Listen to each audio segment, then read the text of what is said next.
ആദ്യം തന്ന ഒരു ആദ്യം ക്യാമറയിൽ സാർ ഫേസ് ചെയ്തപ്പോ സാർ എന്താ തോന്നുന്നത്? ഏത് സിനിമയായിട്ട് അഭിനയിച്ചത്? ഡോക്ടറായിട്ട്. അത് വിശപ്പിന്റെ വിളിയുന്നൊരു പടം. വിശപ്പിന് നായകനാരായിരുന്നു?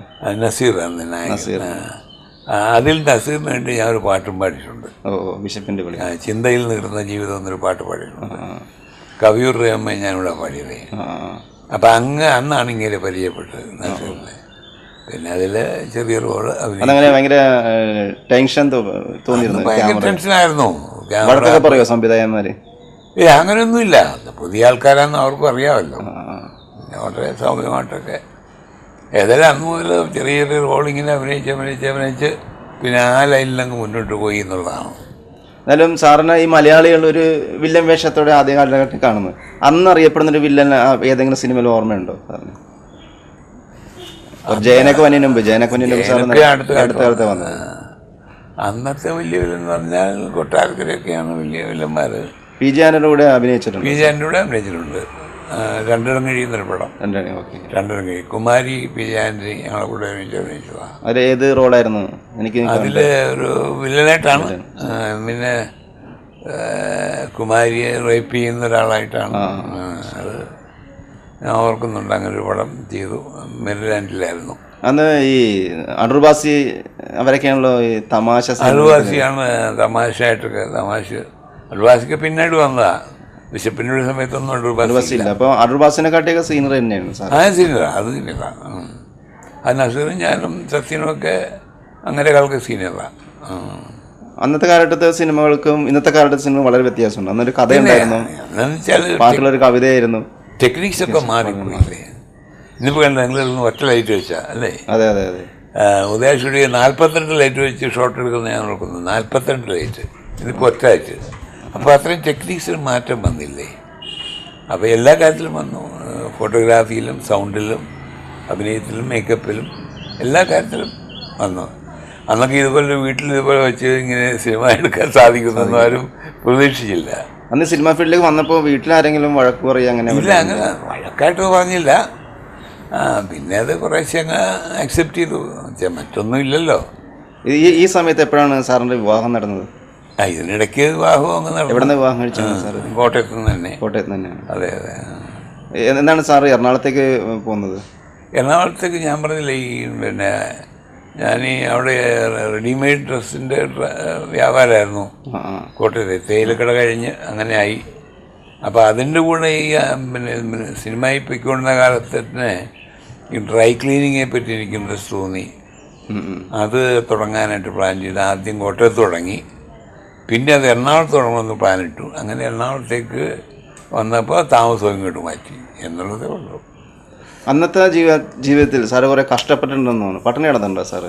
പട്ടിണിയൊന്നും കിടന്നിട്ടില്ല, പക്ഷേ കഷ്ടപ്പെട്ടിട്ടുണ്ട്. ശരിയാ. കലയ്ക്ക് വേണ്ടി വളരെ ത്യാഗം ചെയ്തിട്ടുണ്ടെന്ന് പലരും പറഞ്ഞു കേട്ടിട്ടുണ്ട്. അതൊക്കെ കൊണ്ട് ഓരോ കാലമല്ലേ. ഒരുപാട് ഡ്രാമയൊക്കെ കളിച്ചു. പിന്നെ കലയിലൊക്കെ കുറച്ചൊക്കെ അന്നത്തെ കാലത്ത് ബുദ്ധിമുട്ട്. അന്ന് വലിയ പണമില്ലല്ലോ. ഇന്നെല്ലാം നല്ല കാശ് കിട്ടുന്നത്.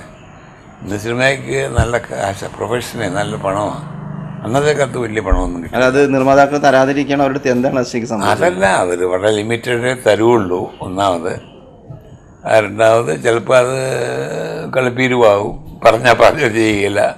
ചെക്കൊക്കെ എത്താൻ ചിലപ്പോൾ ചെക്ക് മുടങ്ങും, കിട്ടാതെ വരും. നമുക്ക് പരിഭവമൊന്നും ഉണ്ടായിരുന്നില്ല അന്ന്. പരിഭവിച്ചിട്ട് കാര്യമില്ല. അന്നത്തെ കാലം അതാണ്. ഇന്നത്തെ പോലുള്ള കോർട്ട് സൗകര്യങ്ങളും മറ്റ് സൗകര്യങ്ങളും അറിവൊന്നും അന്നില്ലല്ലോ.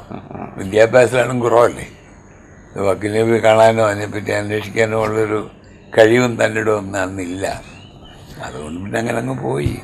നസീറിനോട് സാർ എത്ര പടത്തിലാണ്? ഒരുപാട് പടം. അത് എണ്ണിയാൽ തീരും. എല്ലാം വില്ലൻ വേഷം തന്നെയാണ്. വില്ലൻ വേഷം മാത്രം തിരഞ്ഞെടുക്കാനുള്ള കാരണം മിക്കവാറും വില്ലൻ വേഷമാണ്. എന്നാലും അല്ലാത്തത് ചെയ്തിട്ടുണ്ടെന്നേ ഉള്ളൂ. കാരണം നമ്മളിപ്പോൾ കുറേ നടന്മാരെടുത്ത് കഴിഞ്ഞാൽ ഒരു കാലഘട്ടം ഇപ്പോൾ കൊച്ചിൻ ഹനീഫ വില്ലനായിരുന്നു. കുറച്ച് കഴിഞ്ഞപ്പോൾ അദ്ദേഹം പതുക്കെ ഒരു വേറെ റോളിലേക്ക് ക്യാരക്ടറായി. അതുപോലെ ഞാനും മാറിയിട്ടുണ്ട്. അല്ല, ഞാനിപ്പോൾ മെയിൻ റോൾ ചെയ്തിട്ടുണ്ടല്ലോ. സ്നാപ് തന്നെ മെയിൻ റോള് ചെയ്തത്. ശാപ് മോഷൻ മെയിൻ റോളായി. അങ്ങനെ പലതും ചെയ്തിട്ടുണ്ട്. പക്ഷേ അതിൻ്റെ കൂടെ ഇങ്ങനെ ലവ് ഇൻ കേരള എന്നൊരു പടം വന്നു, KP കൊട്ടാരക്കരുടെ. അതിലൊരു വില്ലൻ വേഷം ചെയ്യാൻ പറഞ്ഞു. അത് ചെയ്തു. ശശികുമാറായിരുന്നു അതിൻ്റെ ഡയറക്ടർ. അന്ന് തലമുട്ടയൊക്കെ അടിച്ച് ചെയ്തു.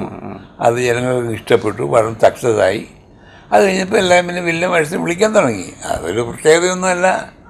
അന്നത്തെ കാലത്ത് അങ്ങനെ സംഭവിച്ചെന്നേ ഉള്ളൂ.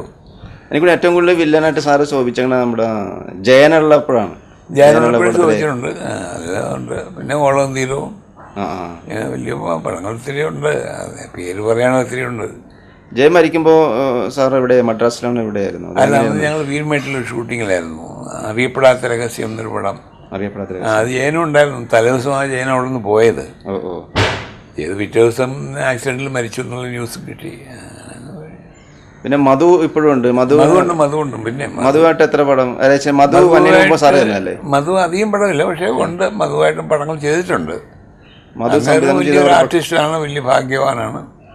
എന്നെക്കാളൊക്കെ ജൂനിയർ ആണെങ്കിൽ പോലും അങ്ങനെ വളരെ ഒരു പ്രിൻസിപ്പിളുള്ള ഡിസിപ്ലിനുള്ള മനുഷ്യനാണ്. ഇപ്പോഴും സൗകര്യമായിട്ടിരിക്കുന്നു, നന്നായിരിക്കുന്നു, നല്ല ഹെൽത്തിയാണ്.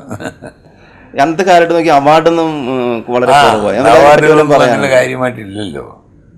വലിയ ഇതുപോലെ നാഷണൽ അവാർഡെന്നോ വലിയ സ്റ്റാർഡം തന്നെ ഇല്ല. ഈ സ്റ്റാർ എന്നുള്ള പേരേ ഇല്ല. കലാകാരൻ അല്ലെ ആർട്ടിസ്റ്റ് എന്നേ പറയാറുള്ളൂ. അല്ലാതെ സൂപ്പർ സ്റ്റാർ, മെഗാസ്റ്റാർ, അങ്ങനെയൊന്നും പറയാറില്ല. ഞങ്ങളാരും അങ്ങനെ പറയാറുമില്ല, അങ്ങനെ വിചാരിക്കാറുമില്ല. ആർട്ടിസ്റ്റ് ആ രീതിയിലേ വിചാരിക്കാറുള്ളൂ. ഈ സത്യമാഷായിട്ടൊക്കെ അഭിനയിക്കാൻ എന്താണ് സാറിന് ഫീൽ ചെയ്തേക്കുന്നത്? ഡീസന്റ് മാൻ. ഞങ്ങൾ ഒരുമിച്ച് താമസിച്ചിരുന്നേ, സാമീസ് ലോഡ്ജ് എന്ന് പറയും. നസീറും സത്യനും കൊട്ടായക്കരയും എസ്.പിയും ഞങ്ങളെല്ലാം ഒരേ ലോഡ്ജില്ല. അപ്പം ഡെയിലി കാണുകയും ഡെയിലി ഇടപെടുന്നുണ്ട്. ഈ വാസ് എ വെരി ഡീസന്റ് മാൻ, നല്ലൊരു ഡിസിപ്ലിനുള്ള പുള്ളി. ഇൻസ്പെക്ടറൊക്കെ ആയിരുന്നല്ലോ, അത് ഞാൻ പട്ടാളം. അപ്പോൾ ഇത് ആ ഒരു ലൈനിൽ ഞങ്ങൾ കുറച്ച് ഫ്രണ്ട്ഷിപ്പ് ഉണ്ടായിരുന്നു. ഞങ്ങൾ പല പടങ്ങളിലും അഭിനയിച്ചിട്ടുണ്ട്. ഈ വാസ് വെരി നൈസ്. പക്ഷേ ആ കാലത്തിൽ അങ്ങേരും പോയി. തന്നെ പോയി അധികം തുടങ്ങി നിൽക്കുന്ന സമയത്ത്. അതെ, ആ കാലത്തിൽ അങ്ങ് പോയി. ബ്ലഡ് ക്യാൻസർ ആയിരുന്നല്ലോ, അതങ്ങനെ അങ്ങ് പോയി. സാറ് ആദ്യം ബ്ലാക്ക് ആൻഡ് വൈറ്റ് പടത്തിലല്ലേ ചെയ്തിരുന്നത്? അത് ബ്ലാക്ക് ആൻഡ് വൈറ്റ് ആയിരുന്നല്ലോ നേരത്തെ.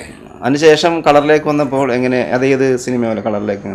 ഏതാണെന്ന് ഞാൻ ഓർക്കുന്നില്ല, പക്ഷെ കളർ വന്നുകൊണ്ട് നമുക്ക് ആ ഫീലിംഗ് ഒന്നുമില്ല. കളറാണെന്നേ ഉള്ളൂ, സംഗതിയൊക്കെ ഒരുപോലെയാണല്ലോ. കളർ ഫിലിമാണെന്ന് മാത്രം. സാറാണ് ഏറ്റവും കൂടുതൽ ഇംഗ്ലീഷ് പദങ്ങൾ ചന്ദ്രാസ സാർ പറയുമായിരുന്നു. അതെ, ഇന്നിപ്പോൾ ഈ റേഡിയോ മാഗൊക്കെ കേട്ടുകൊണ്ടിരുന്നപ്പം അതിനകത്ത് എന്നെ പറ്റി പരാമർശമുണ്ട്. എൻ്റെ ഏതൊരു പടത്തിൽ ഞാൻ ഈ പിന്നെ ഇംഗ്ലീഷ് പറയുന്നതിനെ പറ്റി അവർ പറഞ്ഞ റേഡിയോ മാഗക്കാർ